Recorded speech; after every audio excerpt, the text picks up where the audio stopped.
Bir Demet Tecrübelerim kanalına hoş geldiniz. Orkide bakımlarımıza ve çiçek bakımlarımıza devam ediyoruz. Bugün size orkidelerimizle ve çiçeklerimizle alakalı ufak dokunuşları anlatacağım.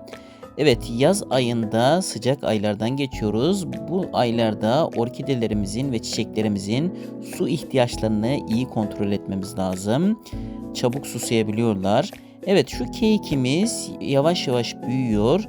Bakın şuradakiyle aynı anda büyümeye başlamıştı. Bu dipten gelen boy olarak bunu geçti. Bunun sebebi dipten gelenin kökleri sağlam olduğu için, kökleri olduğu için fazla boya doğru gidiyor. Bu yeni diktiğimiz ise köklerini çoğaltmaya gittiği için hem kök hem de yaprak büyütmesi biraz zor oluyor. Bundan dolayı yaprakları yavaş yavaş büyüyor. Burada bir endişe duyulacak bir olay yok. Bakın şuradaki keyiki de bu diktiğimiz keyikten sonra çıkmasına rağmen hemen büyüdü. Bunun sebebi de gövdeden beslendiği için, gövdedeki ana orkideden beslendiği için büyümesi hızlı oluyor. Bakın şuradan besleniyor. Köklerinden değil, yani kendi köklerini şu anda tam kullanmıyor. Sadece havadaki nemlerden alıyor. Bunu da ara ara nemlendirmemiz gerekiyor.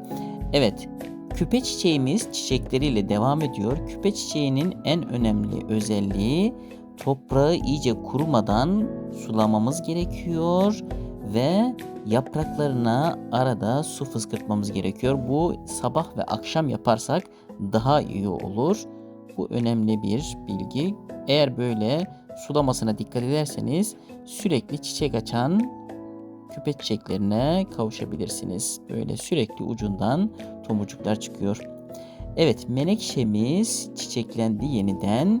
Menekşede en önemli dikkat edeceğimiz mesele sulamasını alttan yapıyoruz. Üstten kesinlikle su koymuyoruz. Yapraklarına su değdirmiyoruz. Bakın, alt saksı kullanıyorsak saksıdan çıkaralım, alt tarafına koyalım. Bakın şuradaki orkidemin yaprakları sararmıştı. Bunun sebebini ben fazla güneş ışığı aldığından dolayı diye düşünüyorum ve biraz daha direkt güneş almayan, doğrudan güneş alan, ışık alan bir yere konumlandırdım.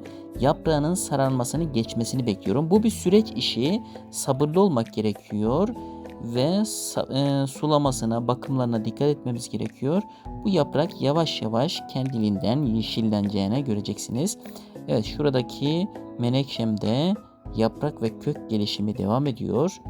Bu da uzun zamandan beri çiçek açmadı ama yakında tomurcuk vereceğine inanıyorum.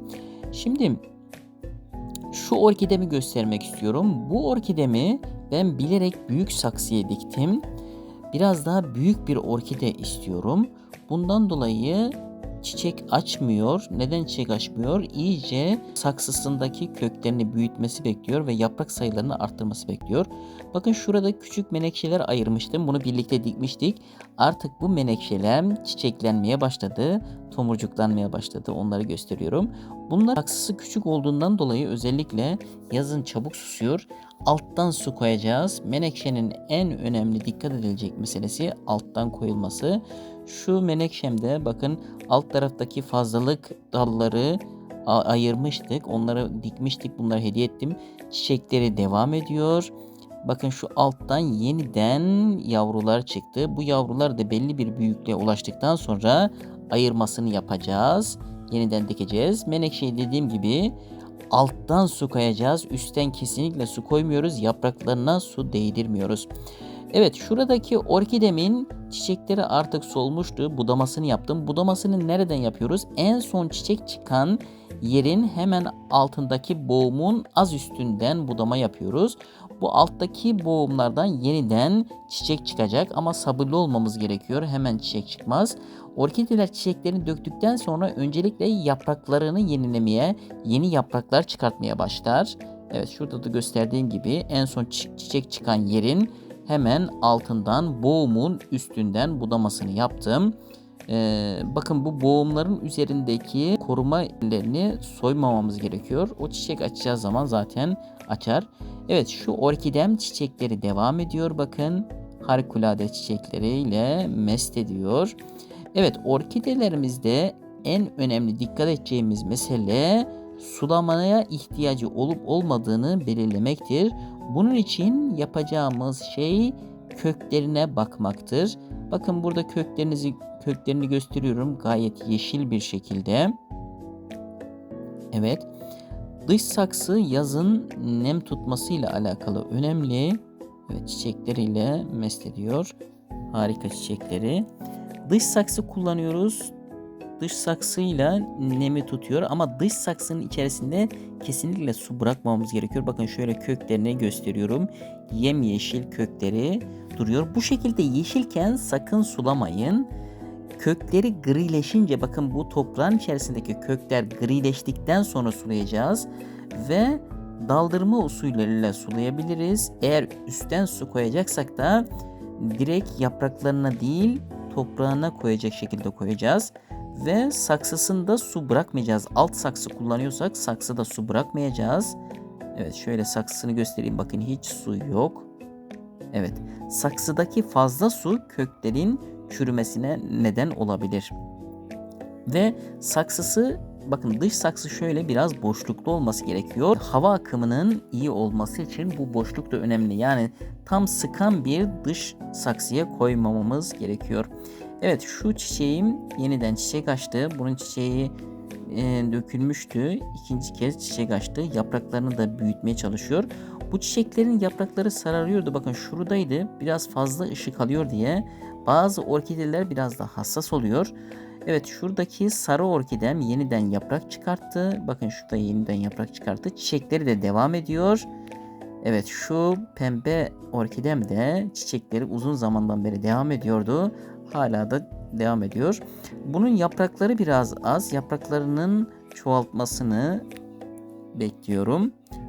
Evet, orkide bakımı, çiçek bakımı biraz sabır işi. Sabır göstermek gerekiyor. Evet, şu üst taraftaki orkidem de tomurcuklarını büyütüyor, yapraklarını büyütüyor. Evet, şöyle gösteriyorum. Şu orkidemi diktik. Şu anda kök gelişimine devam ediyor bu orkidem. Yakın bir zamanda yeni bir yaprak çıkaracağına ümit ediyorum. Şu anda kökleri gayet yeşil. Diktiğimiz sağlıklı bir şekilde devam ediyor. Şu orkidemin bir K2'si var alttan çıkan. Bakın şöyle gösteriyorum. Bunun K2'sini de büyütmeye çalışıyorum. Belli bir büyüklüğe geldikten sonra, köklendikten sonra birlikte ayrımını yapacağız. Şöyle diğer orkidemi de gösteriyorum. Bu orkide de kötü durumdaydı. Şu anda kendini bayağı toparladı. Kökleri şu anda toprağa güzel bir şekilde tutuyor. Evet, şu beyaz orkidemi göstermek istiyorum. Bu beyaz orkidemde ben şöyle bir bakın çiçekleri gayet devam ediyor. Uzun süreden beri çiçek açıyordu. Bu orkidemde ben yaptığım bir hatayı ve nasıl düzelttiğimi anlatıyorum. Bakın orkideyi sularken yapraklarına su değdirmememiz gerekiyor. Özellikle orta noktasında su bırakmamamız gerekiyor. Bu orkidemde ben dikkat etmemişim. Orta kısmı çürümüştü. Yaprakları çürümüştü. Bunu nasıl düzelttim? Orta kısma tarçın koydum. Orta kısmının ıslanmamasına dikkat ettim ve şu anda yeni bir yaprak çıkarıyor. Evet, şu orkidemin de çiçekleri döküldü. Yaprak çıkartıyor. Evet, orkidelerim devam ediyor.